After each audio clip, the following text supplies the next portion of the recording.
జై శ్రీరామ్ అందరికీ నమస్కారం. వెల్కమ్ టు న్యూస్ అఖండ. నేను మీ కస్తూరి శ్రీధర్. మిత్రులారా, పెహల్గామ్లో జరిగినటువంటి దారుణ ఘటనకు ప్రతీకారంగా మన భారత ఆర్మీ పాకిస్తాన్లోని ఉగ్రవాద స్థావరాలపైన అర్ధరాత్రి వైమానిక దాడులు చేసిన విషయం మీకు అందరికి కూడా తెలిసిందే. ఆపరేషన్ సింధూర్ను ప్రధాని నరేంద్ర మోడీ గారు రాత్రంతా కూడా స్వయంగా పర్యవేక్షించారంట. చూడండి, అది మోడీ అంటే, అది మా నాయకుడు అంటే, ఏదా అది మా నాయకుడు అంటే మోడీ చెప్పుకోమంటారా? ఉండండి.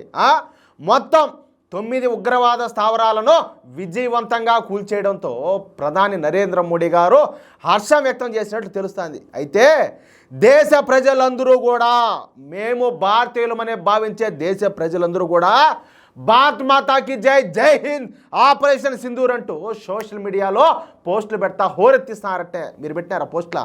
పెట్టారా? పాకిస్తాన్లోని ఉగ్రవాద శిబిరాలను భారత్ ధ్వంసం చేయడంపై యుఎస్ అధ్యక్షుడైనటువంటి డొనాల్డ్ ట్రంప్ సైతం స్పందించాడు. ప్రెస్ కాన్ఫరెన్స్లో విలేకరులు అడిగినటువంటి ప్రశ్నకు సమాధానంగా ఆయన మాట్లాడుతా, ఇప్పుడే మేము కూడా ఆ న్యూస్ విన్నాం, అక్కడేదో జరిగిందని చెప్పి తెలిసింది, కానీ అతి త్వరలోనే ముగుస్తుందని చెప్పి కూడా ఆశిస్తున్నా. అంటే భారతదేశం మీద నాకు బాగా నమ్మకం ఉన్నది, వాళ్ళు ఎక్కువ టైం అయితే తీసుకోరు, మొత్తం అందరినీ కూడా సాఫ్ చేస్తారని చెప్పి దానికి అర్థం అన్నమాట. భారతీయులు దశాబ్దాలుగా కాదు, శతాబ్దాలుగా వాళ్ళతో పోరాడతారు. ఎవరితో? మొఘలాయులతోనూ తీవ్రవాదులతోనూ. అవునా కాదా?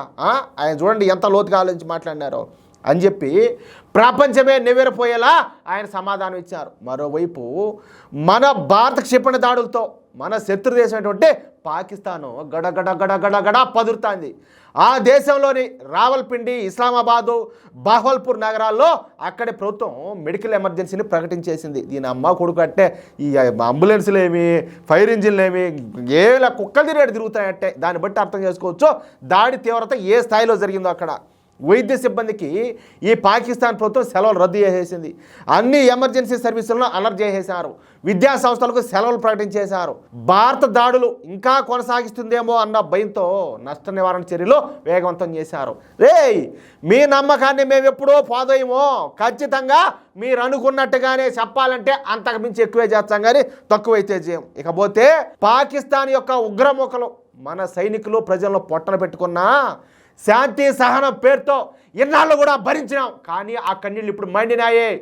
భారత క్షిపణుల వర్షంలో పాకిస్తాన్లోని ఉగ్ర స్థావరాలన్నీ కూడా కాలి బూడిదైనాయి. రక్తదాహానికి అలవాటు పడినటువంటి టెర్రరిస్టులు నేడు భారత ఆర్మీ దెబ్బకు రక్తం కక్కుని సచ్చారు. కులాలకు, వర్గాలకు, వర్ణాలకు, ప్రాంతాలకు, భాషలకు అతీతంగా మన భారతీయ సైనికులకు మనమంతా కూడా మద్దతుగా నిలబడాల్సిన సమయం అయితే వచ్చేసింది.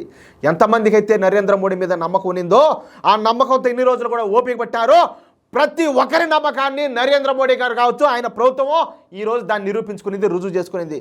భారతీయులకు ఎప్పుడు కూడా మేము అండగానే ఉంటాము. భారత ప్రజలకు ఏ మాత్రం ప్రమాదం జరిగినా, వాళ్ళ మీద ఈగవాలినా కనీసం ఏ ఒక్కరిని కూడా ప్రాణాలతో మిగల్చమని చెప్పేసి నరేంద్ర మోడీ గారు మరోసారి రుజువు చేస్తారు. అది నరేంద్ర మోడీ గారు అంటే. ఏమంటారా మిత్రులారా? ఈ న్యూస్ కనుక మీకు నచ్చినట్లయితే ఖచ్చితంగా ఈ న్యూస్ నలుగురికి షేర్ చేయండి. అదేవిధంగా ప్రతి ఒక్కరు కూడా మీ యొక్క అమూల్యమైన అభిప్రాయాలను ఖచ్చితంగా కామెంట్ చేయండి. అలాగే ఇంతవరకు మీరు కనుక మన ఛానల్లో సబ్స్క్రైబ్ చేసుకోకపోతే ప్రతి ఒక్కరు కూడా మన ఛానల్ సబ్స్క్రైబ్ చేసుకోండి, సపోర్ట్ చేయండి ప్లీజ్.